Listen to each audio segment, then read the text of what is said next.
చెడు మీద మంచి, చీకటి మీద వెలుగు గెలిచిన పవిత్రమైన రోజు దీపావళి. ప్రతి ఇంట ఆనందాల దీపాలు వెలిగే శుభ సమయం. పిల్లల కేరింతలు, కుటుంబ సభ్యుల నవ్వులతో ప్రతి గడప కలకలలాడుతున్న వేళ రాష్ట్ర భవిష్యత్తు అనే మహాయజ్ఞంలో ఒక నాయకుడు తన వ్యక్తిగత సంతోషాలను, కుటుంబ సమయాన్ని సైతం త్యాగం చేశారు. ఆయనే మన నారా లోకేష్. ఈ సందర్భంలో రాజ్యసభ సభ్యుడు సానా సతీష్ బాబు మాట్లాడుతూ ఇలా పేర్కొన్నారు. ప్రజలు దీపాలను వెలిగిస్తుంటే లోకేష్ మాత్రం రాష్ట్రంలో పెట్టుబడుల దీపాలను వెలిగిస్తున్నారు.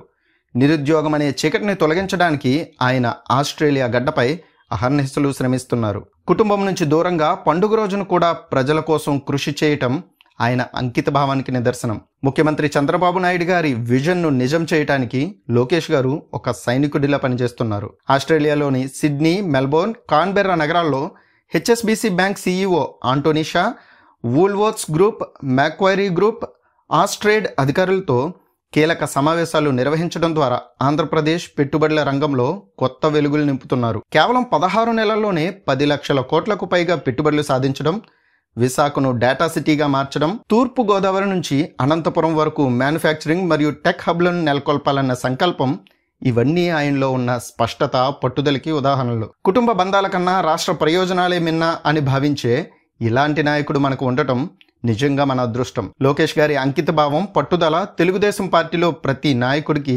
ఆదర్శప్రాయం. ఆయన కృషి ఫలితంగా ఆంధ్రప్రదేశ్ త్వరలోనే దేశంలో అగ్రగామి రాష్ట్రంగా నిలుస్తుందన్న విశ్వాసం మాకుంది అని సానా పేర్కొన్నారు.